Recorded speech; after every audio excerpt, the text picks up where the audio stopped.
2019 Chevrolet Corvette ZR1. Strap in for a 755 horsepower ride around Willow Springs Raceway. "We broke a lot of dynamometers testing this engine," explained Jordan Lee, Chevrolet's chief engineer for small block engines, before handlers strapped us into the passenger seat of a 2019 Chevrolet Corvette ZR1 for a few laps of Willow Springs International Raceway. It's understandable, because the engine to which Lee referred is the Ultra Vette supercharged LT5 V8, its 755 horsepower cracked exhaust piping with its heat and decimated flex plates at General Motors engine testing facility. It's a common problem among blown V8s making this much power, it seems. Dodge faced similar challenges developing the 840 horsepower supercharged Hemi V8 for its Challenger Demon. GM eventually added water cooling to the dyno's exhaust ducting and beefed up the hardware to handle the LT5's might consistently. After the engine punted us around Willow Springs Big Willow, we wished our own bodies could be so upgraded.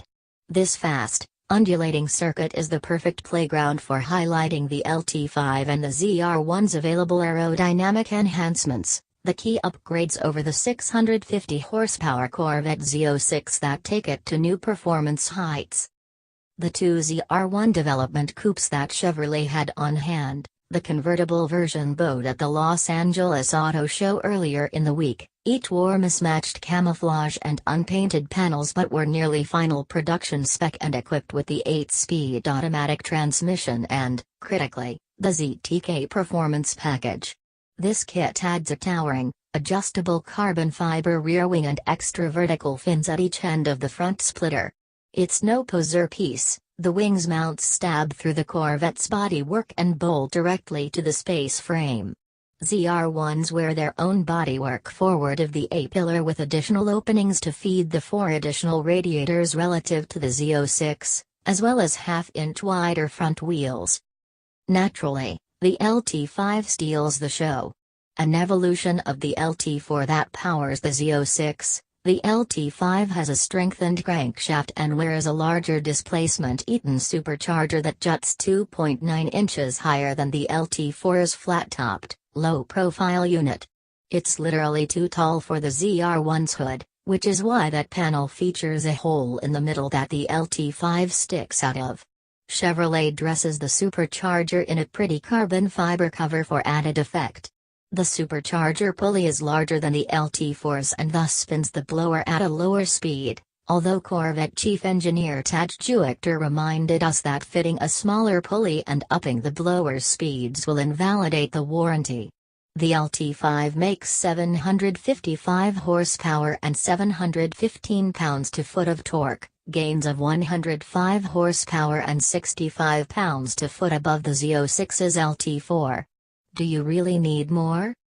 Leaving the pits for our trio of ride-along laps, Chevy development engineer Alex McDonald offered a demonstration of the LT5's power by matting the throttle. Or he just wanted to take a rip. Either way, the ZR1 shoots out of the hole with ferocity, particularly for a car lacking all-wheel drive traction. Chevrolet says this Vette should reach 60 miles per hour in less than 3 seconds and lay down sub 11.0 second quarter-mile times. We'd say that sounds entirely plausible. With McDonald standing on it and guiding the ZR1 onto Willow's straightaway, our stomach dynos, mercifully not broken by the LT5, perform a gut flip that will be familiar to those who have experienced launching the hypo Tesla Model S variants in ludicrous mode. The numbers to go with that sensation will come out when we're able to test the production car ourselves. Seconds after his launch, McDonald stands on the brakes to set up for turn 1, and we ragdoll against the seatbelt. Braking isn't an area in which the Z06 needs improvement, particularly when it's equipped with the carbon ceramic rotors that come standard on the ZR1, and the only difference between the ZR1's brakes and the Z06's is a special pad compound. Chevrolet described the difference between them and the Z06's as similar to that between a stock pad and an aftermarket track-specific item. Willow's steep uphill turns 3 and 4 are more or less flattened by the LT5's power, and the ZR1 drifts slightly exiting 4 and heading for turn 5. Turns 6 and 7 are gentler asses that McDonald essentially straight lanes, accelerating to about 140 miles per hour before dabbing the brakes and sailing around the long, sweeping turn 8 at as much as 130 miles per hour without stepping completely off the throttle. This corner best shows off the ZR1's advantage over the Z06, downforce. Thanks to the ZTK kit's giant wing, the ZR1 simply squats on its rear tires and feels dead stable in high-speed bends. Diving under 100 miles per hour for turn 9, we're kissing 150 miles per hour by the end of the straightaway.